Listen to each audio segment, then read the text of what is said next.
Vous connaissez peut-être cette histoire. Une fois, un homme marchait le long de la plage et a vu un autre homme en train de pêcher avec un seau à côté de lui. En se rapprochant, l'homme se rend compte que le seau était plein de crabes vivants, mais à sa grande surprise, le seau n'était pas couvert. Il dit au pêcheur, « Mais les crabes vont s'enfuir. Pourquoi est-ce que vous ne couvrez pas votre seau pour éviter que les crabes ne s'échappent ?»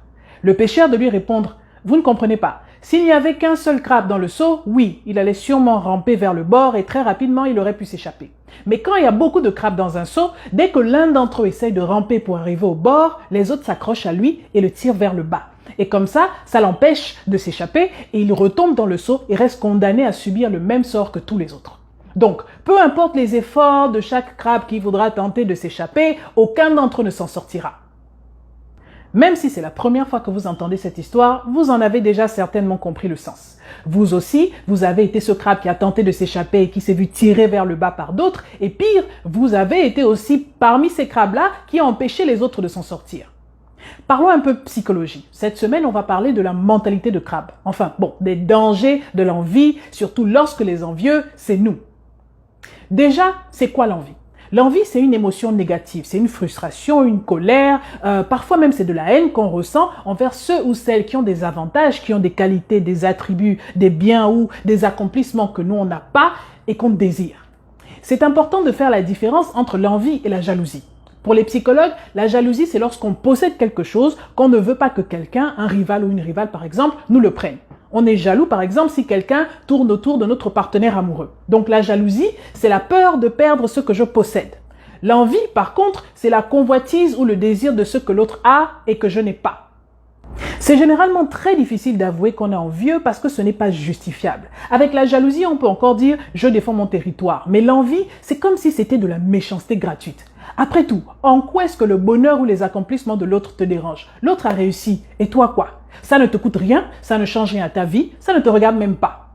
Pourtant, on ne peut pas s'empêcher d'envier parce que l'envie fait partie de la nature humaine. Déjà parce que pour mieux savoir qui on est, on a tendance à évaluer nos connaissances, nos capacités et nos performances en observant les autres et en nous mesurant à eux. C'est quelque chose qu'on fait automatiquement et qui nous permet d'avoir un regard plus juste sur nous-mêmes. Par exemple, imaginez que vous prenez un cours de psychologie et que vous finissez l'année avec une moyenne de 13 sur 20. Et 13 sur 20, c'est assez bien, mais lorsque vous parlez avec vos camarades de classe, vous réalisez que les autres ont autour de 10, 11 de moyenne, personne n'a même atteint 12, vous êtes la seule personne à avoir eu 13 sur 20. Vous réaliserez donc que vous avez eu la meilleure note et du coup, votre perception de votre performance va changer. 13, c'est plus seulement assez bien, ça vous paraîtra même comme étant excellent. Par contre, si vos collègues vous disent qu'ils ont eu entre 16 et 18 de moyenne et que vous réalisez que vous avez 13, vous avez la moyenne la plus faible de la classe, même si 13 techniquement c'est assez bien, ça va du coup vous paraître comme un échec. C'est en réalisant l'importance de la comparaison qu'en 1954, le psychologue américain Leon Festinger a développé la théorie de la comparaison sociale. Il explique, entre autres, que nous faisons deux types de comparaisons, les comparaisons ascendantes et les comparaisons descendantes. La comparaison ascendante, c'est lorsqu'on se compare à quelqu'un qui, d'après nous, est supérieur à nous ou meilleur que nous dans un domaine. Par exemple, je vis dans un appartement et je me compare à quelqu'un qui vit dans un château. La comparaison descendante, c'est le contraire. C'est lorsqu'on se compare à quelqu'un qui est inférieur à nous ou pire que nous dans un domaine. Par exemple, si je vis dans un petit appartement, je me compare à quelqu'un qui est sans abri. Les deux types de comparaison ont des avantages et des inconvénients. Lorsque je fais une comparaison descendante, donc je me compare à quelqu'un qui s'en sort moins bien que moi, ça me permet de réaliser qu'il y a pire que ma situation, ça me permet de relativiser, de me sentir mieux, ça augmente même mon estime de moi, je me plains moins de ma situation parce que je réalise qu'au final, c'est pas si mal et ça me rend plus optimiste pour le futur. Par contre, ça peut aussi m'emmener à mépriser les autres, à être hautain ou hautaine et à agir comme si j'étais supérieur et comme si moi, Dieu m'aime plus que tout le monde.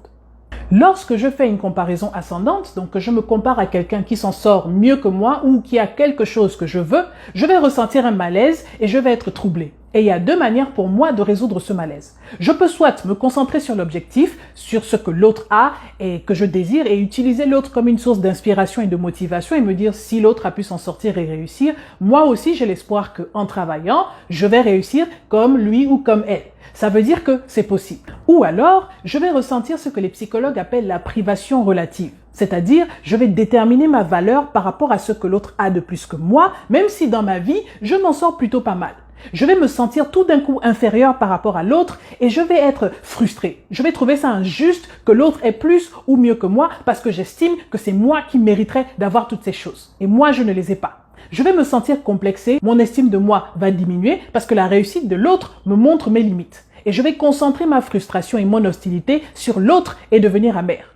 Bien entendu, l'envie a des conséquences négatives, que ce soit pour soi-même ou pour la cible de notre envie.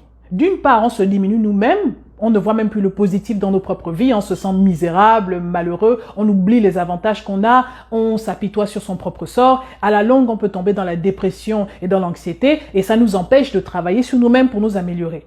Mais aussi, ça nous pousse à vouloir le mal de l'autre et à avoir des intentions négatives ou destructrices envers quelqu'un qui fondamentalement ne nous a rien fait et ne nous doit rien.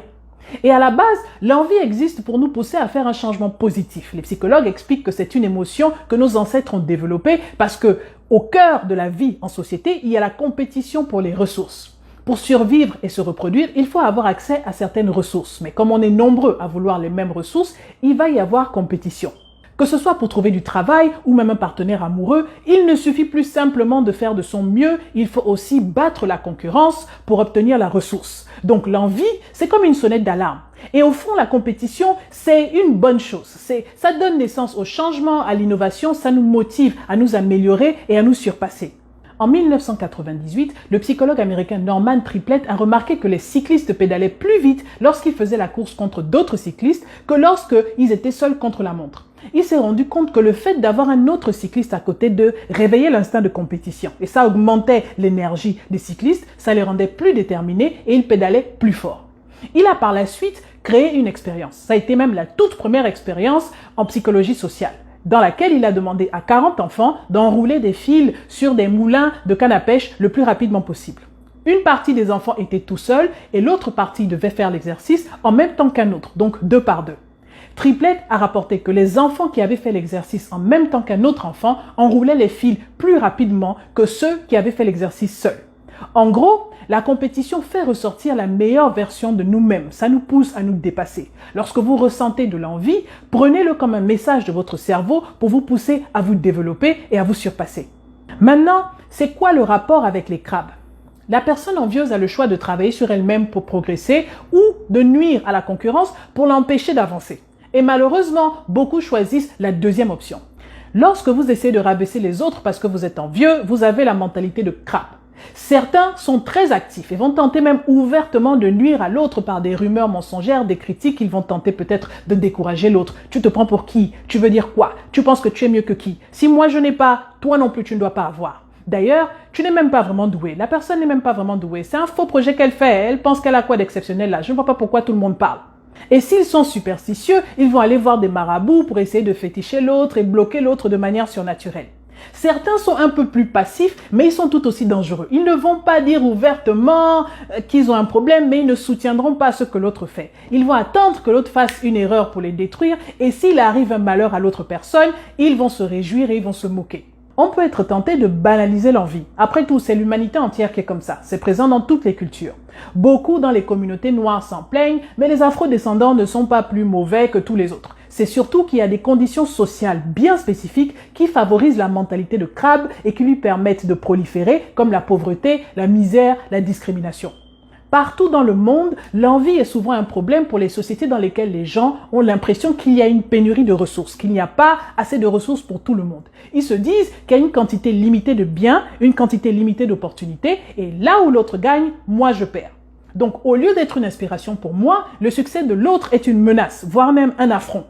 L'ironie, c'est que très souvent, c'est une fausse perception. Il y a suffisamment de ressources pour tout le monde, mais il y a un petit groupe de personnes qui s'est accaparé la majorité des ressources au détriment des autres et ça crée l'impression de précarité. Et les gens adoptent une mentalité de précarité. Ils ont internalisé qu'il y a des dominants et il y a des dominés. Celui qui réussit doit s'accaparer et garder tout ce qu'il a. Il n'y a pas beaucoup d'opportunités pour réussir. Tout le monde ne peut pas avoir accès aux ressources. Donc, je dois tout faire pour dominer et si je ne m'en sors pas, je vais tout faire pour tirer l'autre vers le bas. Comme ça, on souffre tous ensemble.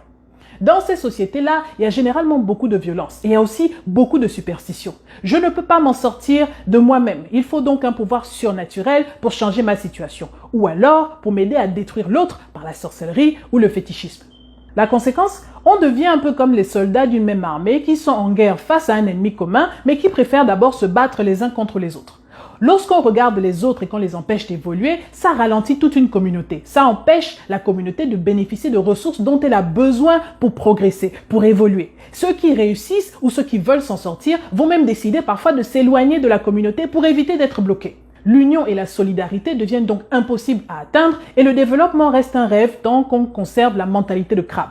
Donc, c'est quoi la leçon? Lorsqu'on se sent envieux, il nous faut prendre le temps d'examiner ce qu'on ressent. L'envie a pour but de nous alerter sur un aspect de nos vies où on n'est pas totalement satisfait et dans lequel on aimerait voir un changement positif. Ça peut nous propulser sur la voie du succès et contribuer à notre développement personnel.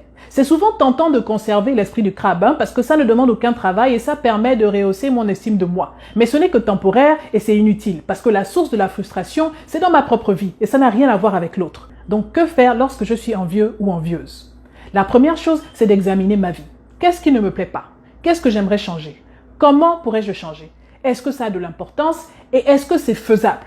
Il faut reconnaître que le problème, ce n'est pas l'autre, le problème c'est moi. Je ne suis pas satisfait avec tel ou tel aspect de ma vie, le succès de l'autre n'a rien à voir avec mon échec.